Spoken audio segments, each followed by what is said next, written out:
Hey everybody, welcome to Daniel Davis Deep Dive live from Washington, D.C. afternoon edition.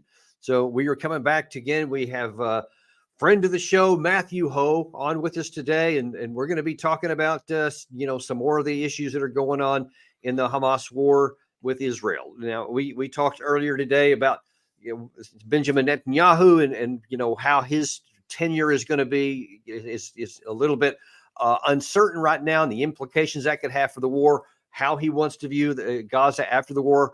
But now we're going to talk about the other side of this. And I have specifically asked Matt to come on today because as we're going to see in an episode of Deep Dive next week, so be sure to tune in for that one. Matt actually has spent some time in Palestine, so he's talking from the ground. He understands a lot of this stuff. And as a result, he made many Palestinian friends. And so he considers himself a friend of the people in Palestine.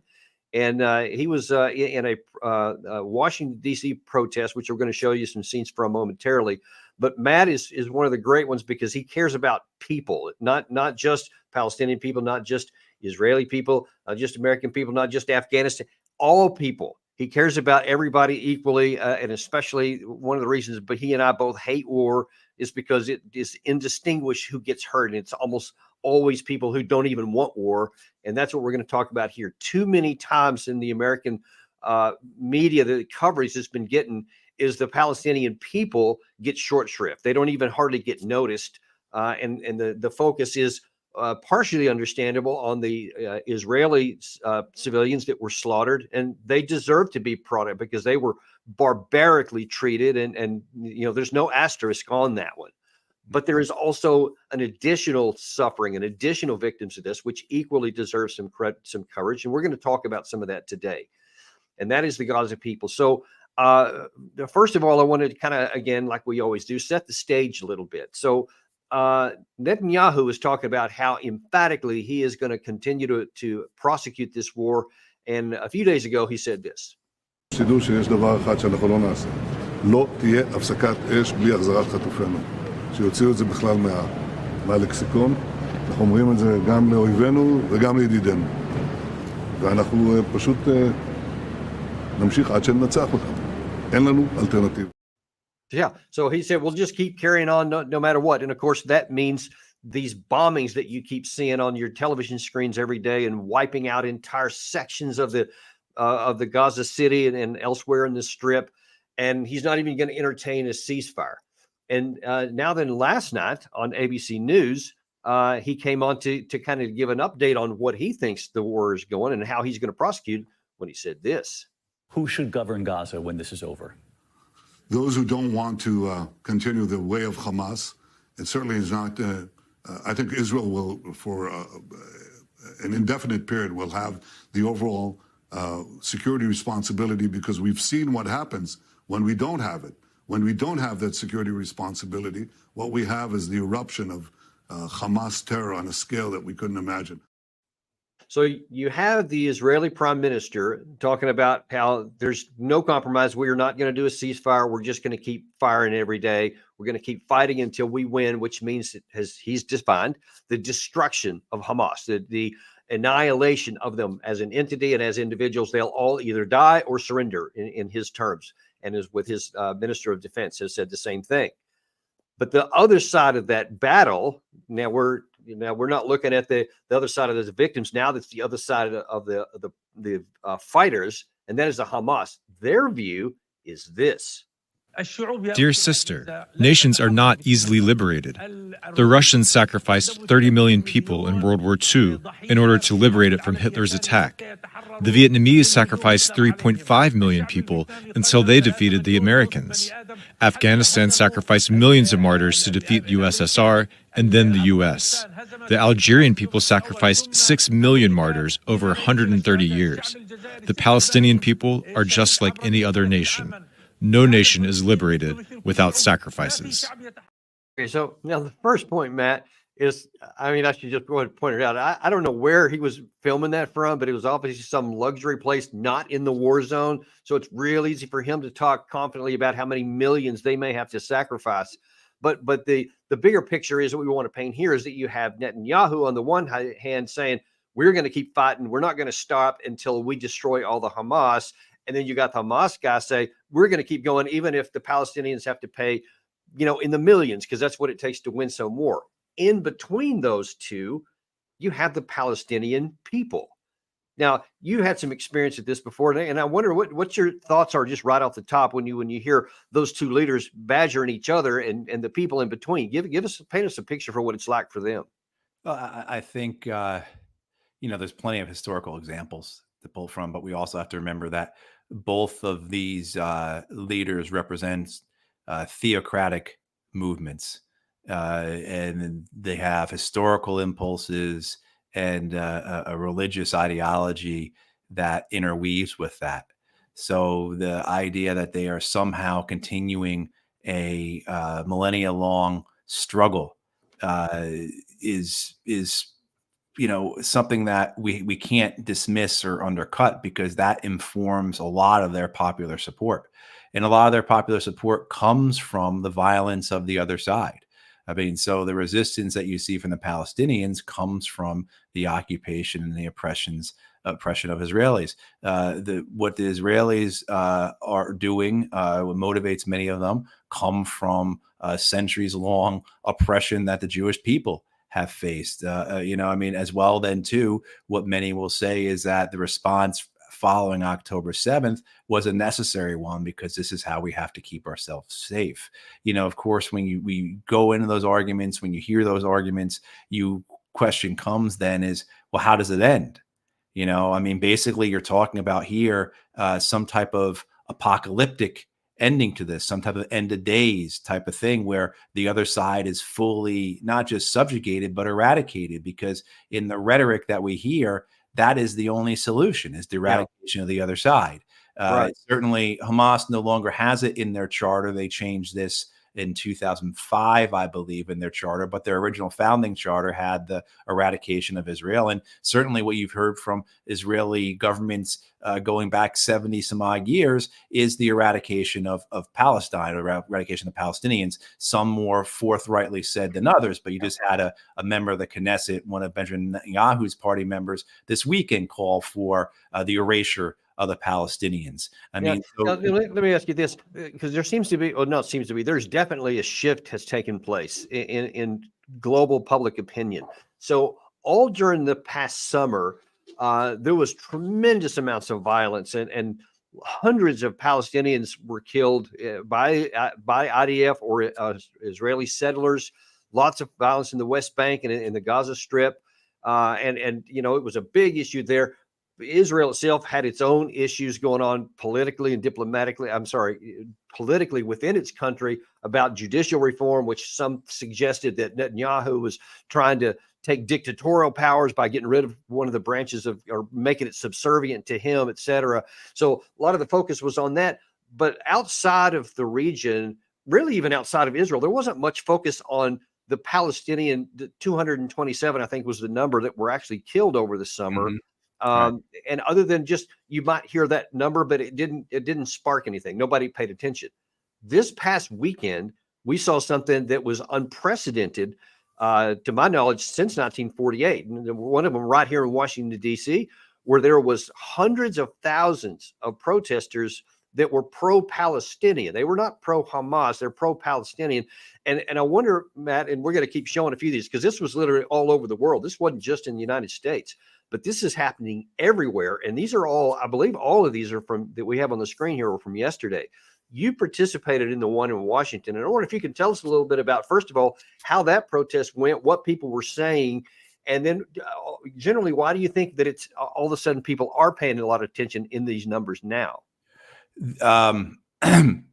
I think you're right about the how normalized violence against the Palestinians have become. I took part every year. I take part in a remembrance for the Nakba, which is what occurred in 1948, when 750,000 Palestinians lost their homes, were kicked out of their villages, were expelled, tens of thousands were killed. Nakba in Arabic means the catastrophe, and the attendance was minimal.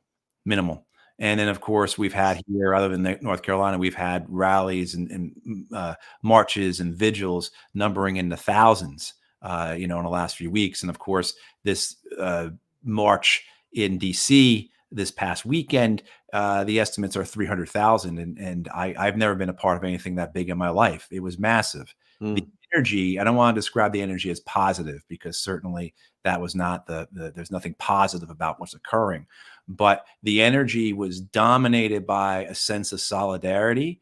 The feelings, the expressions, the messages were ones of grief, of mourning, of shock, of calls for not just peace, but reconciliation, and of course, anger. And the anger mostly directed at the American government, because on the one hand, you have Joe Biden, Tony Blinken, and others saying how much the United States respects international law. They often don't say that; they say rules-based order, but also to how the United States affirms the validity of all human life, and statements like that. And then what their actions are completely, of course, contrary to. So as they're saying how they support the equal rights for Palestinians, they're sending C-17s full of bombs and missiles nearly every day to Israel. So I think the anger that you see is mostly expressed towards the White House, towards the American government. I have been to 5 or 6 of these. 2 of them were led by Jewish groups. One was led by an interfaith group, the other by Palestinian groups. I have seen nothing remotely close to being pro-Hamas rhetoric. Yeah. And that's like anti-Israel sentiment is almost, I think most people would be surprised how little there is, how this is really. And that's why it's an important point I wanted to ask you about, because I watched the coverage of this in the Washington, D.C. Protest, and it was characterized by many in the U.S. media as it was being a pro-Hamas protest, and that it was for them and anti-Israel. So now in that one clip, there are clearly some, because somebody had some Israeli flags on the ground and they were desecrating them. So clearly some of that part's going on. But how do you personally, how do you distinguish between I'm for the Palestinian people whom I've met and not for the Hamas terrorism, which also took place? And just generally, did you see any pro-Hamas people? No, I haven't seen anything like that at the I think 6 things I've been to, as well as 2. Of course, this is what I do, and this is what I'm involved with, and seeing it on Twitter. And yeah, of course, you're going to find sentiments, you're going to find messages, you're going to find people saying things that are abhorrent, just as you will everywhere. But those have been the exceptions. Those have been so few in number. And of course, that is what the media will pull out. That is what the media will focus on for a number of reasons, one of them chiefly being ratings. But mainly what you see, the sentiment that is there, is one of a desire for an end to the violence. Many of these people have family. I have a friend here in North Carolina, just had breakfast with him last Friday. He's had 22 members of his family killed in Gaza. God. So you're talking about the eradication, the destruction of entire families. 22 members of his family? Members of his family, yeah. His brother's still alive, but that we have a family here in North Carolina. They're Gazan. They were here on holiday, visiting family here. He's a vascular surgeon. She's an English literature professor. And they are, of course, can't go back. But what do they go back to? Everything's been destroyed, including significant numbers of their family.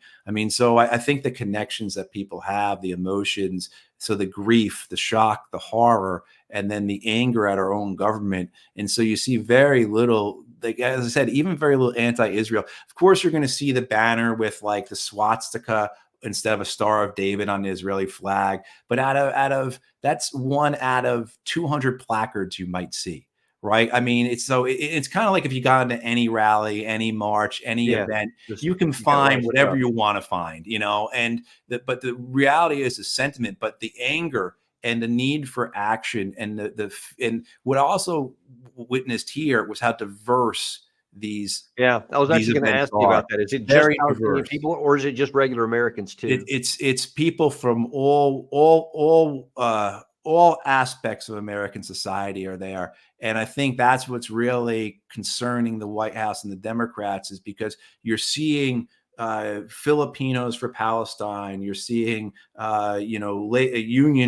union workers for Palestine. You're seeing, Black students for Palestine. So like the diversity in the expression of solidarity is really quite dramatic. And that is, I think, concerning the White House. The White House, of course, the Democratic Party, of course, I think their whole hope is that 12 months from now, people will have forgotten. And what they're saying, of course, is that we're not going to forget. And the hashtag going around now is in November, we will remember. And that may be the reason why the White House ultimately tells Israel to back off. It's not going to be because this organized murder of 10,000 people. It's not going to be because ultimately this is a counterproductive policy. It's not because the U.S. is being sucked into the possibility or the risk of a regional war for which the United States military is completely unprepared or overextended for. It will be because there's a political consequence to this in 2024. So, I mean, that might be the reason why ultimately the U.S. tells Israel, because the United States does have that leverage. The Israelis themselves have said this. Their defense minister, Yoav Gallant, said it when he was asked, why did you allow the aid trucks into Gaza? He said, because the Americans told us to. We're entirely dependent upon them. What do you think? We can tell them no? I mean, so, and everyone who I think everyone watching this knows that, Israel could not be conducting this assault on Gaza without the military support, the logistics support, the intelligence support, the political support, the media support, and the diplomatic support that the United States is providing. So I think this political pressure is exactly what's needed, and it needs to remain constant. It needs to continue to build. More people need to be brought into it. It needs to continue to be Palestinian-led and Jewish-led. We just saw yesterday Jewish groups take over, if you will. The Statue of Liberty had a major protest there, and a drop there. Right. I mean, so Gary, I'm sorry, just like Gary, if you could, while Matt's talking about this, can you pull up that clip where we were showing some of the human beings that were actually affected by this? Because these are not just numbers or Palestinians, but it's actually men who are losing their families and children who are being, killed and caught up in all this stuff. So there's a very real consequence to this. And Matt, if you can continue on with what you were saying. Yeah, and I think this video, what we're seeing here. And I think the White House breathed a sigh of relief yesterday because Donald Trump took the witness stand. And so, when I was in the gym, these photos weren't on on MSNBC and Fox and CNN. It was Trump. So it's similar to, I think, with what happened with Ukraine, where the White House has realized, look, Ukraine can drop from television as it did over the last 4 weeks, and Americans aren't going to care.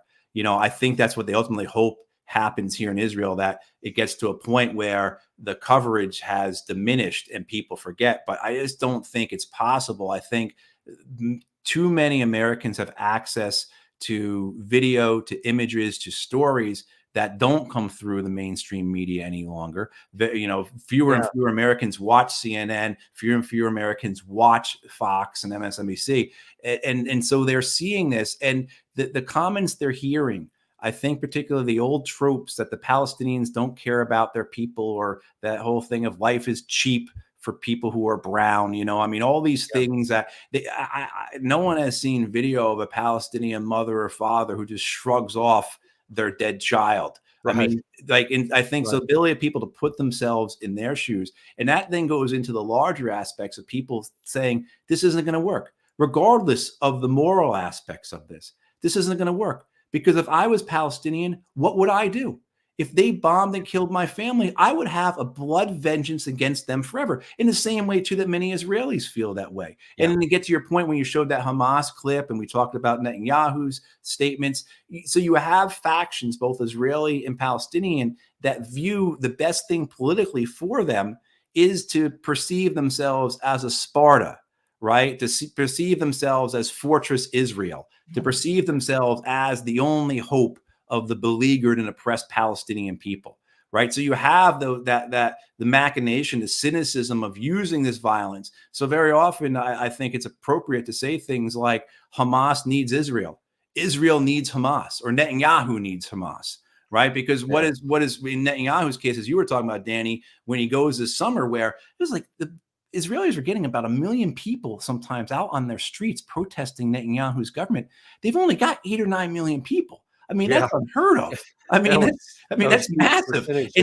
But what does this do? This gives Netanyahu a reason for being, right? He is the one who is protecting Israel, and he is going to fulfill the Zionist vision. And remember, go back 5-6 weeks, the UN General Assembly, Netanyahu stands in front of the entire world, literally, and with a placard with a map of the new Middle East, and there's no Palestine on it. It's all Israel.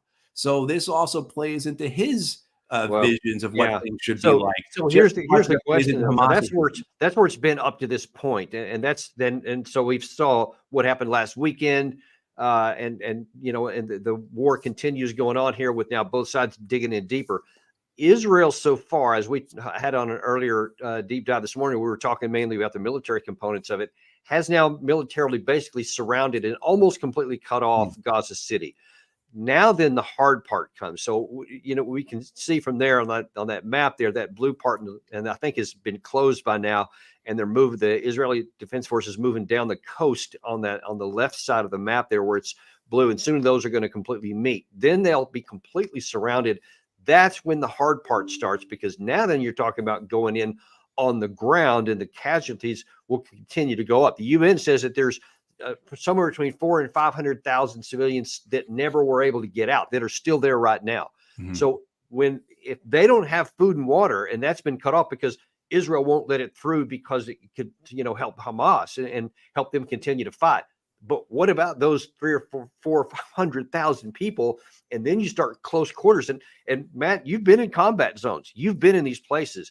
When you start gumming in there and you're firing on the Hamas people, you don't know the difference between just a man who happens to live there, and you see a man you're going to shoot. And I can't imagine that Israel's going to be, trying to find out whether this is a Hamas fighter or if it's a civilian. They're all going to be engaged. And if these casualties start now piling up even more than just 10,000 in a month, and maybe it's, thousands in a day or so, what do you think is going to happen around the world based on what we've just seen?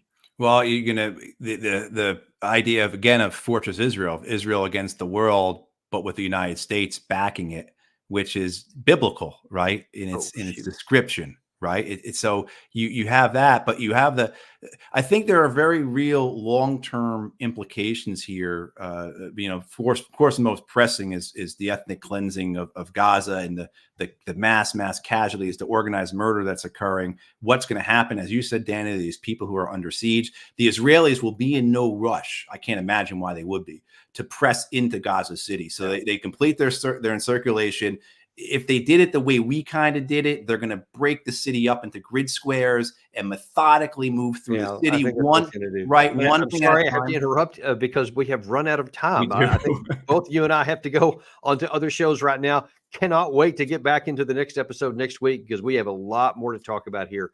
Thanks ever so much for your time, Matt. And we will see you guys on the next episode of Daniel Davis Deep Dive. Thanks, Danny.